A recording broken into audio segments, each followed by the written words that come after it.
We have some breaking news. Tesla has officially released some early summer software updates that has 10 new features for you to enjoy. And you're gonna wanna watch until the end because some of these are worth waiting for. Plus details on the new Model Y 7-seater and robotaxi news. So let's get into it. Starting off with the first update called Detection of Left Behind Child. When a child is detected unattended, your Tesla will flash exterior hazard lights, a warning sound is played, and you receive a notification via the Tesla app. And now this is repeated at regular intervals until you finally return to your Tesla and retrieve your unwanted child. The feature was announced in February and confirmed in March, but it's expected to roll out to all Teslas equipped with in-cabin radar, which actually detects the child you left behind, which include the following Tesla models: the new Model Y, some other Model Ys made after 2022, the 2024 Plus, basically the refreshed Model 3,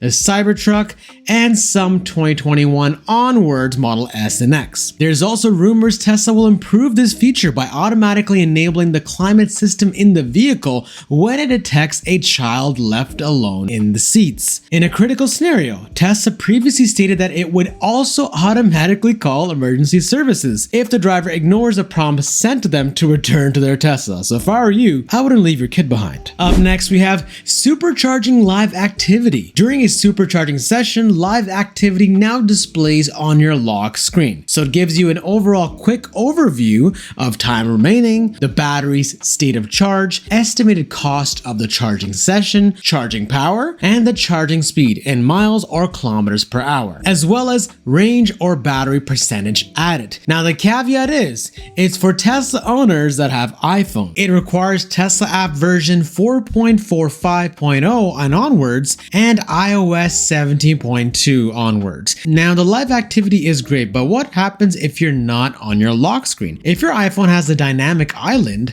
then the Tesla app shows a circular indicator with your current charge percentage and the estimated time remaining until the charging is done. Now you may be wondering, what about us Android users? Well, if you're not familiar with live activities on iPhones, they're basically an interactive notification that displays real-time information. Android 16 is currently in beta testing and is anticipated to be released in the near future. And it will most likely add support for rich notifications similar to live activities, which is when Tesla will be integrating it into Androids. Moving on, we have the integration of Grok coming really soon. Out of all of the updates, this is one feature I get asked about the most. So what is it and when is it coming? The existing voice command present in all Teslas gets the job done for only basic controls as of now, but it's far from an intelligent conversational assistant. The integration of Grok, however, is anticipated to change that. So here's what we can expect: a virtual assistant that can execute vehicle commands like opening the glove box, for example, which will be a direct replacement for the voice command system. You'll also be able to ask general knowledge questions and carry on a conversation about any topic. And the cool thing is the responses won't be limited to text like they are in the voice command system. Grok will have its own voice just like it does in the Grok app, so you'll actually be able to hear your responses, letting you stay more focused on the road ahead. Now we can expect the release of Grok to your Tesla most likely in the summer update, but let me know what you would use Grok most for. Up next, we have unlatching charge cable. Charging can now be stopped and the charging cable released by pulling and holding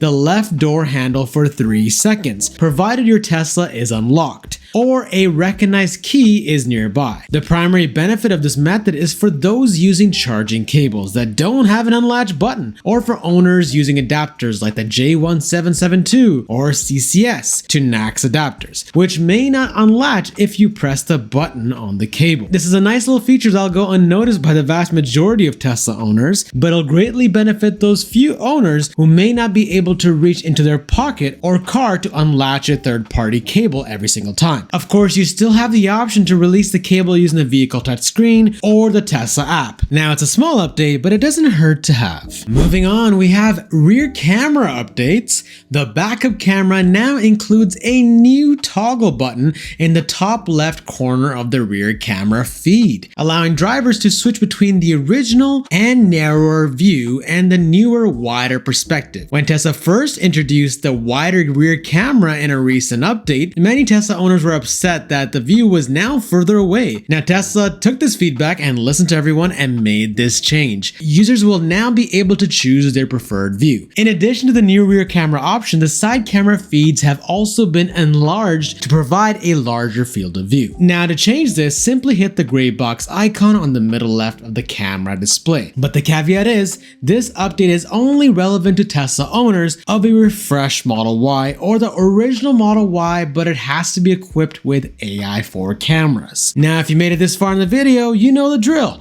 Comment the word summer to let me know you're watching until the end. Alright, up next we have blind spot camera updates. Tesla is really focusing on camera improvements with these new software releases. Now, previously, turning on the rear camera while your blind spot camera view was enabled, it would cause the blind spot view to disappear. Now, likewise, if you turned on your turn signal while the camera app was open, then the blind spot camera feature would not appear. With this update though, Tesla now allows the camera app and the blind spot camera feature to be used simultaneously. Moving on, we have improvements to the steering wheel. With this update, if the steering wheel heater is set to auto, the steering wheel will now heat up based on the cabin temperature, even if the climate system is set manually. Previously though, the climate system needed to be set to auto for the steering wheel heater to turn on automatically. Now, the next one is a pretty big one. It's called supercharging dynamic pricing. Tesla recently announced that some superchargers are transitioning to a new dynamic pricing model, which sets the price based on the number of Teslas charging at the same time rather than the time of day.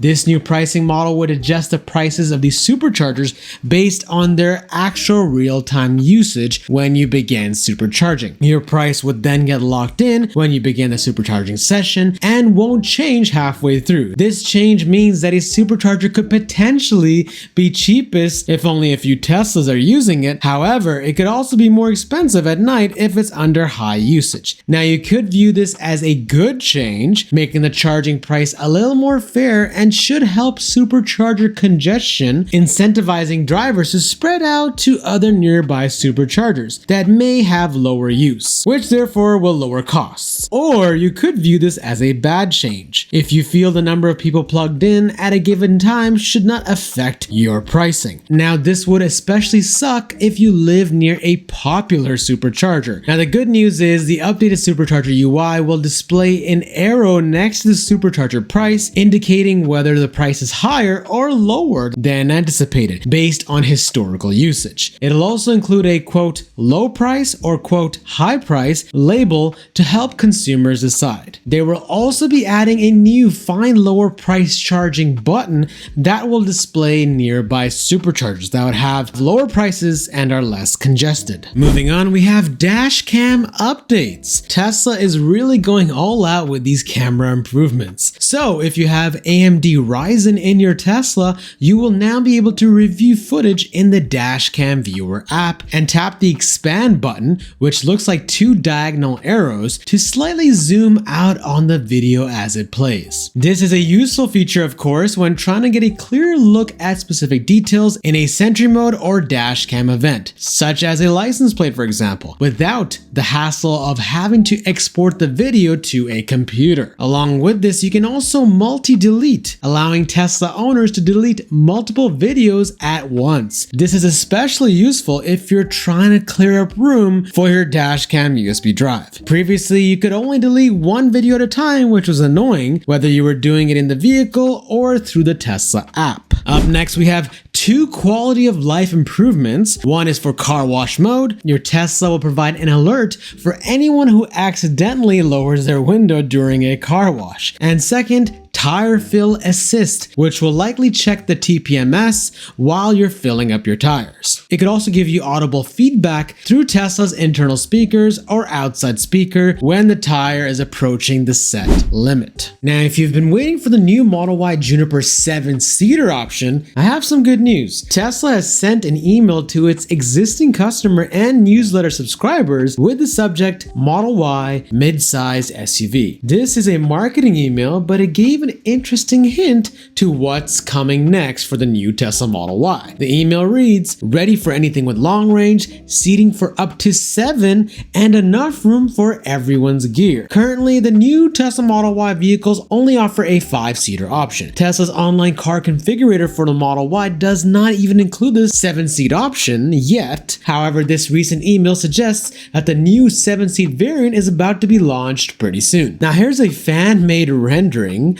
which I don't super love, but let me know your thoughts, and I'm curious about two things. Will the price be the same of $2,000 extra charge like it was last time for the legacy Model Y, with it taking up space in the trunk, or will Tesla expand the Model Y to allow for space for the 7-seater? I doubt it'll be the latter, but curious what Tesla comes up with. We have also received leaks of the Tesla robotaxi in the form of the new Model Y Juniper, with no drivers spotted testing in Austin, Texas. Yes, you heard that correctly. Tesla plans to launch its own ride-hailing network rather than partnering with a company like Uber. It showed off mock-ups of what it would be like to order a ride via a mobile app, which may be Tesla's existing app itself. So when can we expect this launch? Well, according to Elon, it looks like it will be June 22nd as the tentative date. He said, we are being super paranoid about safety, so the date could shift. And then he went on to say, first Tesla that drives itself from factory, end of line,